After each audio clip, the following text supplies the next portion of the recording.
사도신경 하시겠습니다. 전능하사 천지를 만드신 하나님 아버지를 내가 믿사오며 그 외아들 우리 주 예수 그리스도를 믿사오니 이는 성령으로 잉태하사 동정녀 마리아에게 나시고 본디오 빌라도에게 고난을 받으사 십자가에 못 박혀 죽으시고 장사한 지 사흘 만에 죽은 자 가운데서 다시 살아나시며 하늘에 오르사 전능하신 하나님 우편에 앉아 계시다가 저리로서 산자와 죽은 자를 심판하러 오시리라. 성령을 믿사오며 거룩한 공회와 성도가 서로 교통하는 것과 죄를 사하여 주시는 것과 몸이 다시 사는 것과 영원히 사는 것을 믿사옵나이다. 아멘. 찬송가 382장 너근 심 걱정 말아라 찬양하시겠습니다.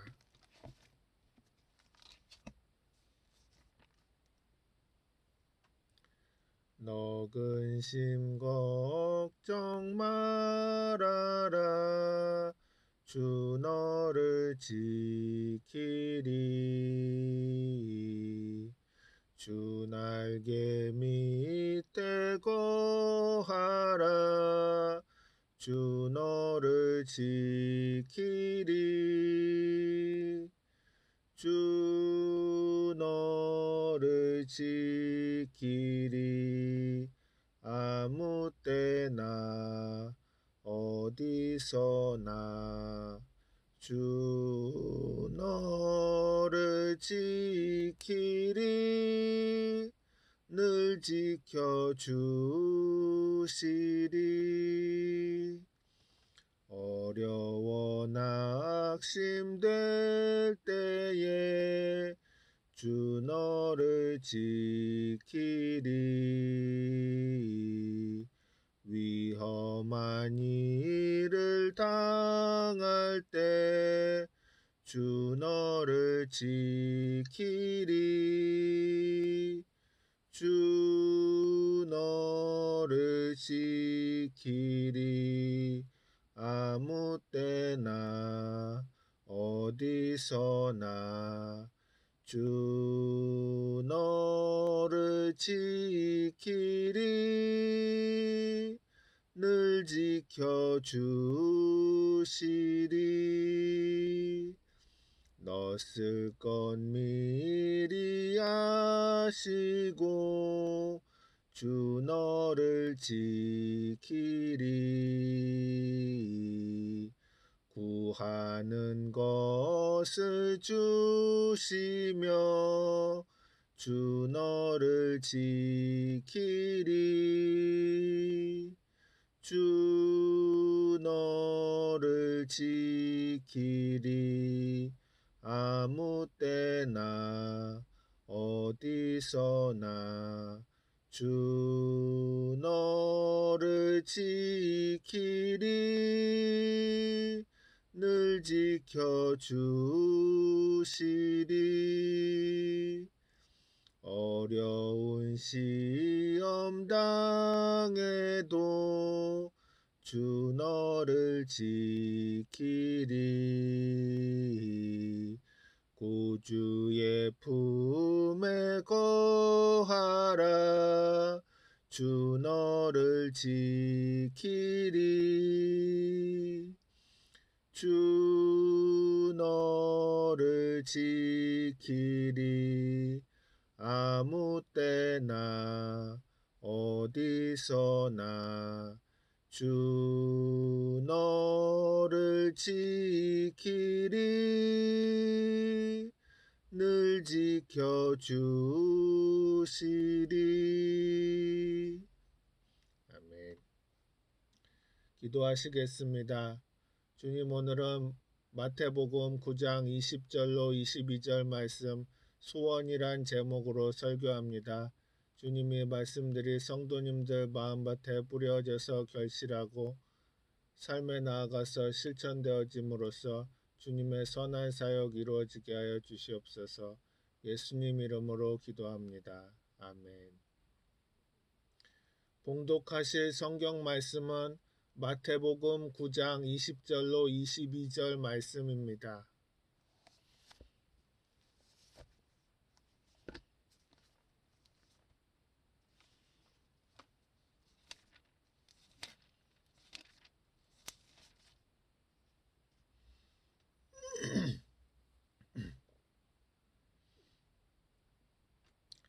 12해 동안이나 혈루증으로 앓는 여자가 여자의 뒤로 와서 그 겉옷가를 만지니 이는 제 마음에 그 겉옷만 만져도 구원을 받겠다 함이라. 예수께서 돌이켜 그를 보시며 이르시되 딸아 안심하라 내 믿음이 너를 구원하였다 하시니 여자가 그 즉시 구원을 받으니라.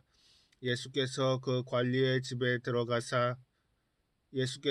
관리의 집에 가사 피리 부는 자들과 떠드는 무리를 보시고 이르시되 물러가라 이 소녀가 죽은 것이 아니라 잔다 하시니 그들이 비웃더라. 무리를 내보낸 후에 예수께서 들어가사 소녀의 손을 잡으심에 일어나는지라. 그 소문이 그 온 땅에 퍼지더라. 예수께서 거기서 떠나가실새 두 맹인이 따라오며 소리질러 이르되 다윗의 자손이여 우리를 불쌍히 여기소서 하더니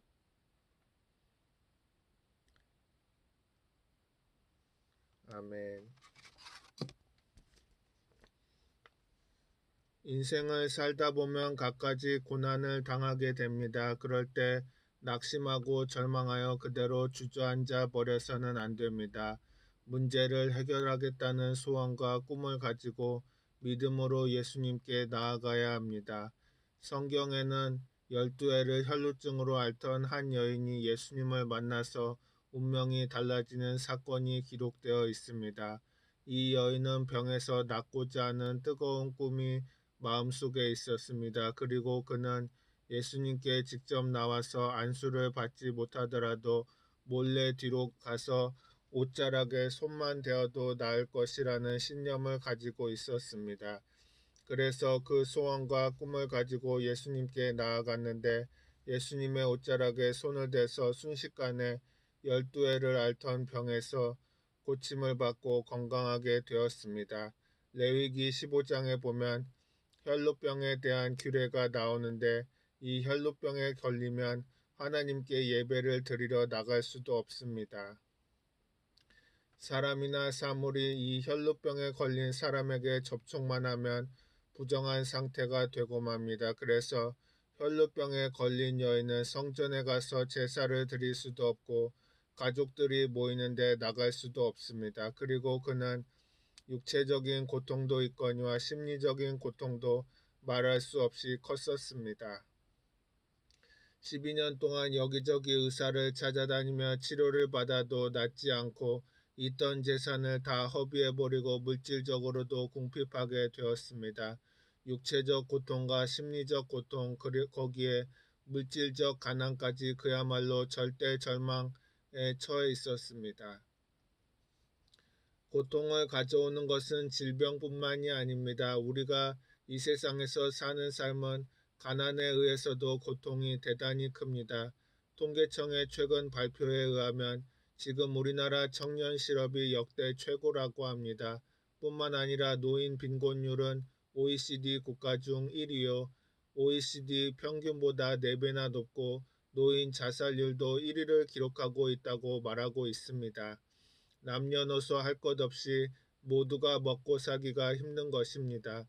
때로는 삶의 어려움 때문에 희망마저 포기하고 자살과 같은 극단적인 선택을 취하는 사람들도 있습니다. 이 혈루병 앓은 여인처럼 정신적, 육체적 고통 속에 견디지 못하고 죽음 일보 직전에 있었습니다. 마귀가 무자비한 공격으로 이 여인을 공격했습니다. 결국 희망도 꿈도 믿음도 다 버리고 죽음을 기다리는 처지에 있게 된 것입니다.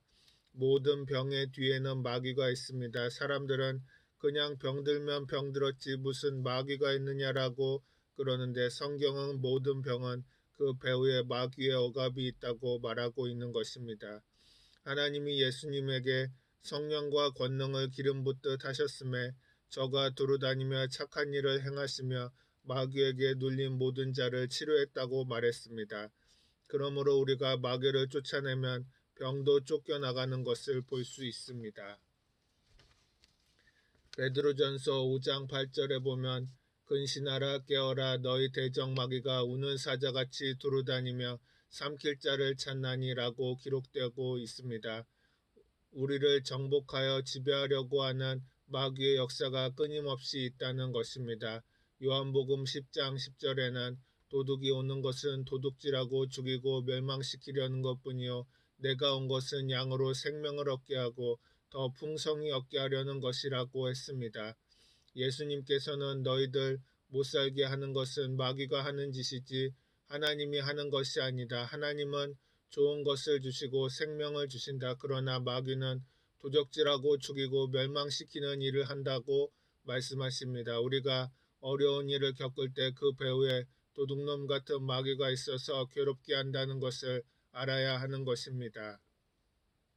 오랫동안 병을 앓다 보면 나중에는 낫겠다는 꿈과 희망조차 잃어버리는 사람이 되고 맙니다. 예수님 당시에 예루살렘 한 곳에 베데스다라고 하는 연못이 있었습니다. 그 베데스다 연못 주변에는 병에 걸린 사람들과 그들의 가족들로 인산인해를 이루고 있었습니다. 그런데 갑자기 연못물이 요동할 때 제일 먼저 그 물에 들어가는 사람은 어떤 병이든지 낫습니다. 그런 특별한 사건이 있기 때문에 병든 사람들은 물이 끓을 때 먼저 들어가기 위해 전부 물가에 가까이 기다리고 있습니다.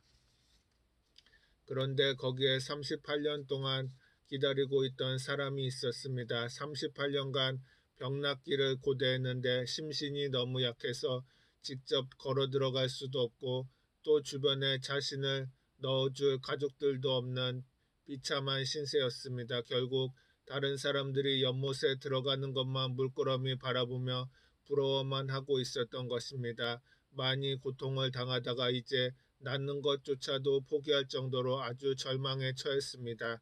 자기보다 늦게 온 사람들도 물속에 뛰어들어가서 고침을 받아서 나가는데 베데스다 연못가의 고참 중에 고참으로 38년 동안 있었는데 이제는 물에 뛰어들어갈 수 있다는 자신감도 다 잃어버리고 인생을 포기한 상태입니다.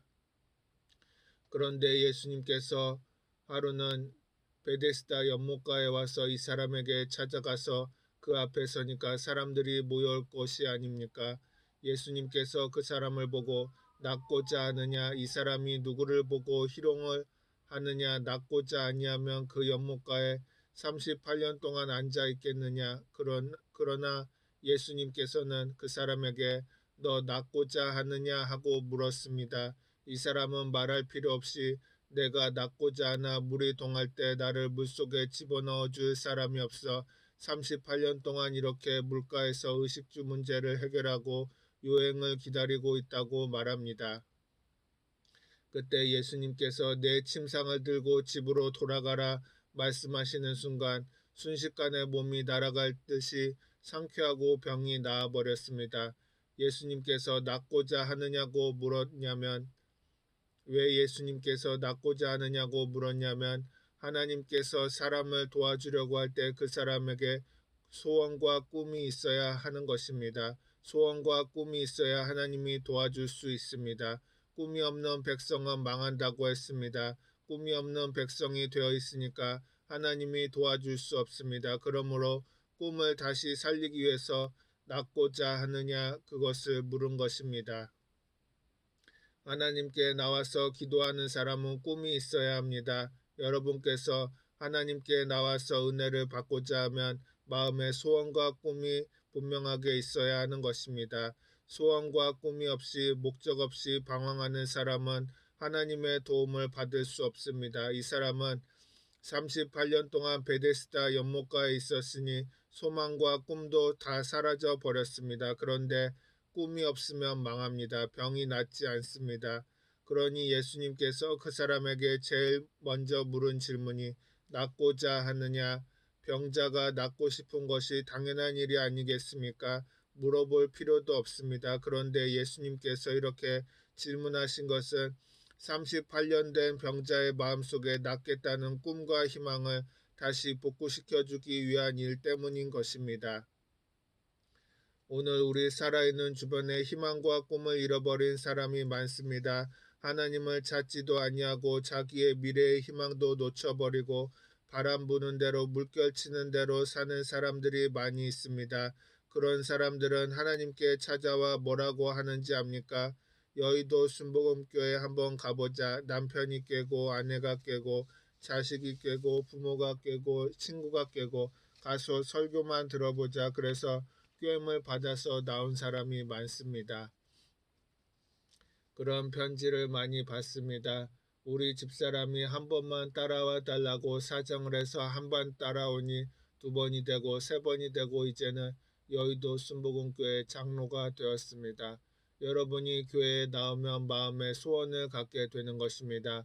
그 나라와 그 의를 먼저 구하고 내가 소원한 꿈을 마음속에 품으면 희한한 일이 일어납니다. 하나님이 선택한 아브라함 같은 사람도 아들이 있어야 했는데 하나님께서 꿈을 갖고 나오지 않으니까 10년을 기도를 했는데 아들을 얻지 못했습니다. 마음의 꿈을 품으면 하나님이 그 사람하고 연결될 수 있는 것입니다. 아브라함은 하나님과 대화하는 중에 꿈을 갖지 않고 기도한 것은 헛수고였다는 것을 알았습니다. 그래서 하나님께서 너 자손들이 하늘의 별처럼 많게 될 것이라고 꿈을 다시 심어주니까 그 꿈을 받아서 가슴에 품고 기도해서 아들 이삭을 얻게 된 것입니다. 예수가가 아니어서 꿈을 아름답게 그릴 수 없을지는 몰라도 자기가 소원하는 바를 마음속에 꿈꿔야 하는 것입니다. 그 꿈을 가슴에 품고 기도를 해야 하는 것입니다. 기도가 눈 깜빡할 사이에 응답 안 된다고 낙심하지 말아야 하는 것입니다. 꿈을 마음속에 품고 하나님께 인내를 가지고 기도를 하면 하나님을 만날 수가 있는 것입니다. 우리가 신앙을 하면서 하나님을 만나지 못하면 올바른 신앙이라고 할 수 없습니다. 하나님을 심령으로 만나보아서 신앙이 뜨거워지는 것입니다. 혈루병 앓은 여인도 12해 동안 온갖 치료를 받아도 안 나았습니다. 견딜 수 없는 처지에 있습니다. 사회에서 완전히 분리되어 버리고 자기 집에 들어가 가족들을 만날 수도 없습니다. 격리된 외로운 곳에서 죽음의 날을 기다리고 울고 있었습니다. 절망입니다. 누가 그에게 도움을 베풀 수가 있겠습니까? 그가 친하게 지내는 친구를 만났던지 누가 그에게 와서 예수 그리스도에 대해서 꿈을 심어준 것입니다. 마태복음 4장 23절 24절에 보면 예수께서 온 갈릴리에 두루다니사 그들의 회당에서 가르치시며 천국 복음을 전파하시며 백성 중에 모든 병과 모든 약한 것을 고치시니 그의 소문이 온 수리아에 퍼진지라. 사람들이 모든 앓는 자 곧 각종 병에 걸려서 고통하는 자 귀신 들린 자 간질하는 자 중풍병자들을 데려오니 그들을 고치시더라고 기록되어 있습니다. 예수님은 종교가만 되었다고 생각하면 오해입니다. 예수님은 영혼을 구원하시고 병든 자를 고치셨습니다. 그리고 예수님의 사역의 반수 이상은 병 고치는 데 시간을 보냈습니다. 기독교는 병 고치는 종교인 것입니다. 정신병, 육체의 병, 생활의 병 고치는 종교인 것입니다. 예수 그리스도는 어제나 오늘이나 영원토록 동일하십니다. 예수님 당시에 갈릴리 온천지에 그리스도의 소문이 나고 수많은 병든 자들이 와서 치료를 받는데 예수님이 뭐가 달라졌습니까? 요 사이에는 예수님의 치유가 그렇게 쉽지 않습니까? 신앙생활에 고장이 나 있는 것입니다. 2000년 전에는 예수님이 죄인의 죄를 사하시고 병든 자를 고치셨는데 오늘날에 와서는 예수님이 병든 자를 고친 일을 그만둔 교회가 많습니다. 이걸 우리가 고쳐야 합니다. 예수님을 믿고 예수님을 모시고 다니기 때문에 여러분 가슴속에 모시고 있는 예수가 죄사함만 주시는 분이 아니라 여러분을 통해서 병든 자도 고쳐야 하는 것입니다. 치료가 없는 복음은 복음이 아닙니다. 치료가 없는 예수님은 예수님이 아닙니다. 십자가 없는 기독교가 될 수 없습니다.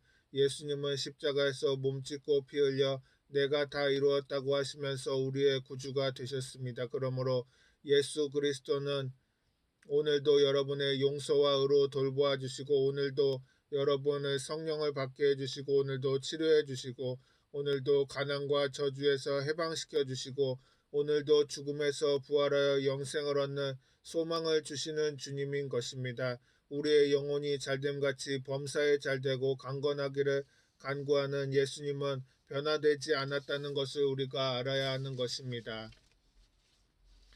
우리는 그리스도의 소문을 듣고 마음에 생기를 받아서 일어나 마귀를 물리치고 그리스도에 대한 소문이 마음에 희망과 꿈을 심어주어서 바라던 목표가 이루어지게 되어야 하는 것입니다. 로마서 10장 17절에 보면 그러므로 믿음은 들음에서 나며 들음은 그리스도의 말씀으로 말미암았느니라고 했습니다. 그리스도에게서 믿음이 마음 속에 생긴다고 주님께서 말씀하고 있는 것입니다. 내 믿음대로 될지어다 하는 것이 바로 그것입니다. 마가복음 5장 27절로 28절에 예수의 소문을 듣고 무리 가운데 끼어 뒤로 와서 그의 옷에 손을 대니 이는 내가 그의 옷에 손만 대어도 구원을 받으리라 생각함이라고 기록되어 있습니다. 옷자락에 손만 대어도 병이 나을 것이라고 믿은 그 여인의 병이 예수님의 옷자락에 손을 댄 여자에게 치료가 넘친 것 같이 여러분도 여의도 순복음교회 예배 보러 가서 예배 볼 동안에 마음의 소원을 가지고 있을 때 병자면 기도하면 고침을 받을 것이라는 신념을 가지고 있어야 하는 것입니다. 사람들이 무식한 일을 하고 있다고 비난하는지 모릅니다. 그러나 비난 걱정할 필요 없습니다. 우리는 하나님이 하여 주시기를 원하는 것을 해야 되는 것입니다. 하나님은 죄를 용서해 주시는 예수님, 성령 충만을 주시는 예수님, 치료해 주시는 예수님, 축복해 주시는 예수님, 부활 영생을 주시는 예수님, 그 예수님을 우리에게 구주로 주신 것입니다. 예수님을 구주로 모심으로 말미암아 여러분의 생애가 넘치도록 달라져야 하는 것입니다. 여러분에게 예수님으로부터 생기가 흘러 우리에게 들어오는 것을 성경에는 보여주고 있는데 에스겔서에 보면 백골 골짜기에 사람의 뼈다귀로 산더미처럼 뼈다귀가 늘어져 있는데 에스겔에게 하나님이 말씀하시기를 저들이 살아 일어나느냐? 아이고 저런 백골이 가득 차 있는데 저 뼈들이 어떻게 살아납니까? 그 뼈들을 향해서 말해라. 또 내게 이르시되 인자야 너는 생기를 향하여 대언하라. 생기에게 대언하여 이르기를 주 야훼께서 이같이 말씀하시기를 생기야 사방에서부터 와서 이 죽음을 당한 자에게 붙어서 살아나게 하라 하셨다 하라. 이에 내가 그 명령대로 대언하였더니 생기가 그들에게 들어가매 그들이 곧 살아나서 일어나 서는데 극히 큰 군대더라. 백골이 된 사람도 하나님의 명령 한마디에 생사람으로 살아납니다. 이것은 무엇을 말하시냐면 살아있는 우리들도 하나님의 생기가 불어오면 영혼이 잘됨같이 범사에 잘되며 강건한 사람들이 된다는 것입니다. 우리의 신앙 속에 생기가 충만해져야 하는 것입니다. 죽음의 기가 흐르는 사람이 있는가 하면 생명의 기가 흐르는 사람들이 있습니다. 우리의 산 생활에 생기가 넘쳐나 흐르면 얼마나 좋겠습니까? 하나님을 믿지 않는 사람들은 죽음의 기운이 흘러 넘칩니다. 생기가 넘쳐나지 못할 때, 몸이 아프고 괴로울 때, 슬프고 고통스러울 때, 주님 앞에 주님 성령의 불화로를 내 가슴 속에 부어주어서 천국의 성령의 불길이 타게 하여 주시옵소서. 그렇게 기도하면 가슴 속에 하나님의 불길이 일어나기 시작하면 온몸에 불기둥 구름기둥이 충만하게 되는 것입니다. 우리들은 하나님께 나아가서 생기를 부어달라고 간구해야 하는 것입니다. 마른 뼈다귀의 명령에서 뼈다귀가 살아나서 대군대가 되는 것을 보았는데 우리는 어디에 가서 생기를 얻을 수가 있을까요? 우리 생기의 근원이 갈보리 십자가인 것입니다. 갈보리 십자가 밑에 가서 생기야 십자가를 통해서 내 온몸에 불러질지어다 하고 기도하면 용서의 생기, 성령 충만의 생기, 치료의 생기, 축복의 생기, 영생 복락의 생기, 세상에서는 꿈꿀 수도 없는 그 놀라운 생기가 성령으로 여러분에게 불어오는 것입니다. 생기가 들어오면 참으로 성령의 역사를 체험해 볼 수 있고 너무나 좋은 은혜를 맛볼 수가 있는 것입니다. 생명의 기운은 십자가에서 넘쳐나는 것입니다. 십자가를 의지하면 생기가 충만해지는 것입니다. 여러분이 하나님의 생기를 채워주옵소서. 생기가 넘치게 하여 주시옵소서. 그렇게 마음으로 믿음에 의지해서 기도하고 입으로 시인하면 구원에 이릅니다. 사람이 마음으로 믿어 의에 이르고 입으로 시인하여 구원에 이르느니라. 자꾸 하나님의 생기가 십자가를 통해서 여러분의 생애 속에 열매 맺게 되는 것을 말로써 해야 하는 것입니다. 우리가 말로써 믿는 것입니다. 나에게 용서의 생기가 넘쳐납니다. 치료의 생기가 넘쳐납니다. 축복의 생기가 넘쳐납니다. 기도할 뿐 아니라 입으로 자꾸 시인을 해야 하는 것입니다. 시편 103편 3절로 5절에 보면 그가 내 모든 죄악을 사하시며 내 모든 병을 고치시며 내 생명을 파멸해서 속량하시고 인자와 긍휼로 관을 씌우시며 좋은 것으로 내 소원을 만족하게 하사 내 청춘을 독수리같이 새롭게 하시는도다라고 기록되어 있습니다. 마음에 믿어 의에 이르고 입으로 시인하여 구원에 이르는 것입니다. 입으로 그렇게 시인한 것이 진짜로 기도를 잘하는 것입니다. 이 세상에 살면서 지치고 피곤하고 고달플 때 생기가 넘쳐나야 살아갈 행복을 느낄 수가 있는 것입니다. 오랫동안 혈루증을 앓은 여인이 예수님의 옷자락에 손만 대어도 낫겠다는 말을 늘 자기에게 했습니다. 예수님의 옷자락에 손만 대어도 낫는다 그런 소망을 가진 것을 늘 입술로 시인해야 하고 그 마음속에 예수님의 옷자락에 손대면 낫는다는 희망과 꿈을 가지고 있었습니다. 믿음을 가지고 있었습니다. 그것을 전부 입으로 표현해내는 것입니다. 나는 낫는다. 옷자락에 손만 대어도 낫는다. 그리하여 건강을 얻는다. 자기 입술에서 나오는 말로써 자기의 신앙을 북돋아 주는 것입니다. 여러분들이 모두 다 여러분 마음속에 가지고 있는 믿음을 입술의 고백을 통해서 체험을 해야 하는 것입니다. 사람이 마음에 믿어 의에 이르고 입으로 시인하여 구원에 이릅니다. 우리가 시인을 하면 그 입술의 파장이 나가서 변화와 창조를 가지고 오는 것입니다. 땅이 공허하고 혼돈하며 흑암이 깊음 위에 있을 때 하나님의 영이 수면에 운행해도 아무 역사도 일어나지 않습니다. 땅이 공허하고 혼돈하며 흑암이 깊음 위에 있는 그 수면에 하나님의 영이 운행하고 있는데 언제 역사가 일어났냐? 빛이 있으라 입에서 말이 나가니까 창조적인 역사가 일어난 것입니다. 온 천지가 입술의 말을 통해서 성령이 창조하신 것입니다. 여러분이 기도할 때 성령이 여러분 마음속에 운행하시는 것입니다. 그 기도에 여러분이 하나님께 받을 축복을 말로써 표현하면 변화와 기적이 나타나는 것입니다. 우리가 우리의 말을 볼 수 없다고 생각하는데 그렇지 않습니다. 여러분이 말한 대로 됩니다. 생각한 대로 됩니다. 할 수 있다 하면 된다 해보자 말로써 여러분이 운명과 환경을 변화시키고 창조할 수가 있는 것입니다. 혈루병 앓은 여인은 예수님을 만나면 살 수 있다는 희망과 꿈 그리고 믿음을 가지고 운명이 달라진 것입니다. 우리가 하나님을 믿으면 그 믿음이 변화와 창조를 가지고 옵니다. 종교를 믿는 것이 아니라 새로운 변화를 가져오는 역사가 일어나게 되는 것입니다. 그렇기 때문에 하나님께서는 우리에게 변화를 가져다 주실 때 언제나 말로써 시인하게 하는 것입니다. 아브라함의 운명을 변화시킬 때 아브라함을 축복하고 난 다음에 그 이름을 아브라함으로 바꾸었습니다. 많은 조상의 아버지라고 바꾸었습니다. 그 생의 입술로 고백할 수 있도록 이름을 바꾸어 준 것입니다. 하루의 이름을 제일 많이 부르지 않습니까? 그만큼 입으로 시인하게 되면 기적이 일어납니다. 사례도 사라로 바꾸십니다.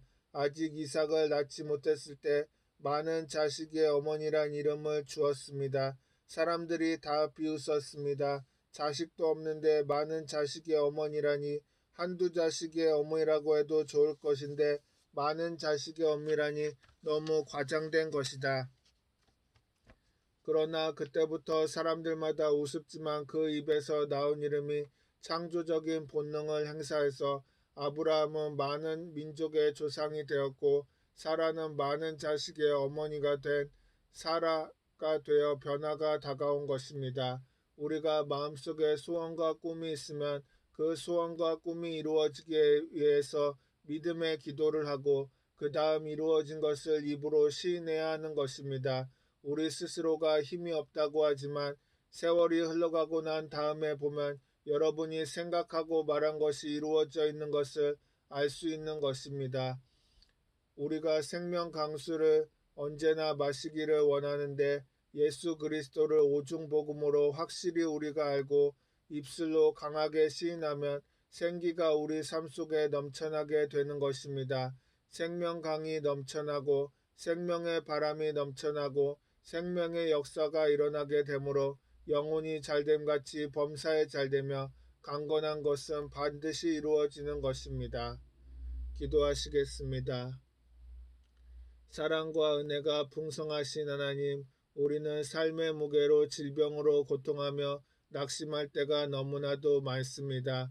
그러나 하나님을 의지하오니 철저하게 하나님을 믿고 바라보며 입술로 선포합니다. 하나님께서 우리들을 도와주시옵소서. 주 안에서 승리하는 성도들이 되게 하여 주시옵소서. 예수님의 이름으로 기도합니다. 아멘. 찬송가 384장 나의 갈 길 다가도록 찬양하시겠습니다.